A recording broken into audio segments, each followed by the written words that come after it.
What's up guys, my name is James from Midwest Protocol and today we are back at it with another 10 easy to miss rules for Marvel Crisis Protocol. And today we are deep diving into the creatures of the night, the protectors of the dark, the Midnight Suns. Let's get into it. Rule number 1, Blade and Bump in the Night. Blade's leadership, Bump in the Night, is a fairly straightforward leadership, but I wanted to mention it to help clear up any sort of confusion or problems you might come across. The leadership allows a character to spend one power and place itself within range 1 of their current position. And the wording specifically says once per turn, at any time during an allied character's activation.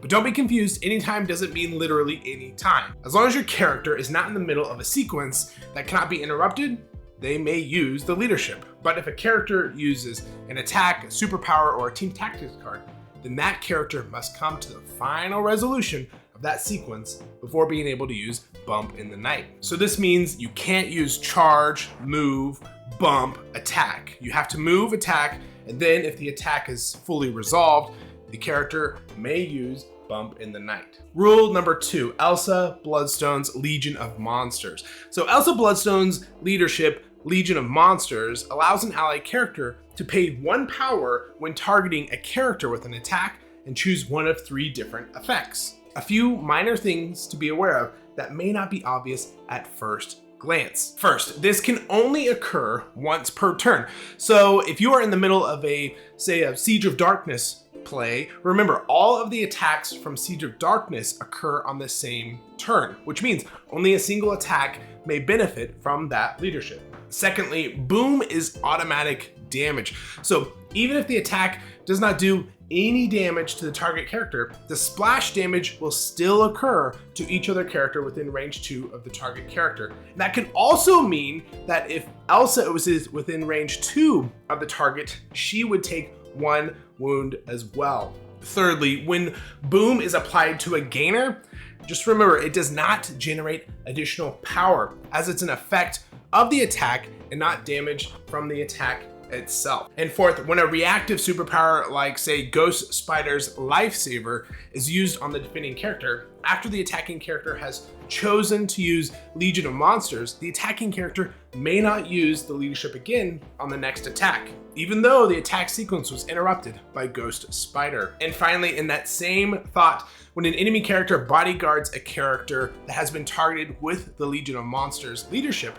that effect is transferred to the bodyguard, whichever was chosen at the time of the original targeting. Rule number 3, Blade and Bleed interactions. So Blade's innate superpower, Vampiric Immortality, allows him to gain 1 power and remove 1 wound for each other character within range 2 that has the bleed special condition. And something you may not be aware of or realize is that when a character has a special condition and they are dazed, the special condition is not removed until the cleanup phase when that character is flipped to their injured side. Also, this would be a really good time to remind you that dazed characters cannot receive special conditions. So any after the effect is resolved situations do not occur when dazing a character. So for Blade to take advantage, bleed must be on the character before they are dazed. In practice, this means that you should make sure to wait to pull the bleed token off of a dazed character, or honestly any other special condition for that matter, until the cleanup phase, just to make sure you can keep track of which characters Blade can benefit from. Oftentimes when a character is dazed, we pull the special conditions, add the dazed token, and just move on. But you may be missing out on free power and healing. Rule number 4, Elsa's Degeneration interaction. Elsa Bloodstone's attack Blood Gem Blast has a wild trigger called Degeneration. And this trigger states that after this attack is resolved, the defender cannot have damage removed from it until the end of the activation phase this round. Activation phase means the entirety of the activation phase, not specifically Elsa Bloodstone's activation. So every character activating. So after the attack is resolved, the players would continue activating models until no characters could be activated. And then during the cleanup phase and beyond, would be when that character that has been affected by degeneration may have damage removed. So in practice, this looks like characters with healing factor would not be able to remove damage from themselves. However, a character like say the Immortal Hulk can use his Immortality superpower since the effects of the damage removal occur during the cleanup phase and not the activation phase. It does, however, stop the Immortal Hulk from removing damage from himself with the Green Door superpower. So a few things to be aware of. In Cantu, the Living Mummy, and Living Death. So in Cantu, the Living Mummy superpower, Living Death, allows that character to spend any number of captured souls to remove one special condition, remove one wound, or gain one power. And the big thing to note here is that Living Death does not have a once per turn qualifier, which means that if Incantu wishes, they may use Living Death to start the turn, attack and gain a captured soul token or more, and then spend those tokens again to use Living Death once more. So as long as Incantu has captured soul tokens, they may use Living Death as often as they like in the same turn. Rule number 6, the Immortal Hulk and how his Immortality token works. So the Immortal Hulk has an incredibly unique superpower called Immortality, which means KOing him is very, very challenging. It's not impossible, just a bit more challenging than most, if not all, other characters in the game. Immortality has 2 clauses. The first being that if during the cleanup phase, the Immortal Hulk has a Daze token and an Immortality token, it is KO'd. So there you go. That's how you kill him. You make sure he has a Daze token and Immortality token. So you might ask, how do you get the Immortality token on the Immortal Hulk? And that's where the second clause comes in. The second states, otherwise, during the cleanup phase, while this character is dazed, if this character does not have an Immortality token, it removes all special conditions and all power from itself. And for each power removed, the Immortal Hulk removes 1 wound from itself. And then the Immortal Hulk removes the Daze token and gets the Immortal token. So let's break it down a little bit further. And in play, it kind of looks like this. The Immortal Hulk is dazed with 5 power and does not have the Immortal token. During the cleanup, he removes the Daze token, removes 5 power, heals 5 wounds, and gains the token. Now, as long as the Immortal Hulk has the Immortality token, when he's dazed again, he becomes KO'd.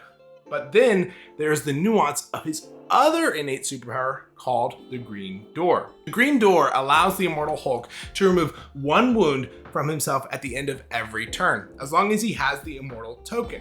So this superpower only affects the Immortal Hulk only after he has been dazed and gained the token. Then when all wounds are removed from the Immortal Hulk, he loses the Immortal token. And for all intents and purposes, he's back to the starting point. Again, a reason why he is one of the hardest characters to kill in this game. Just a quick reminder here though, the Green Door happens every single turn. So at the end of every turn, you or your opponent have the Immortal Hulk heals 1. This happens even if you or your opponent passes. It's a turn and he heals 1 at that point. Finally, let's go back to our example. And the Immortal Hulk starts the following round with the Immortal token and 5 health remaining.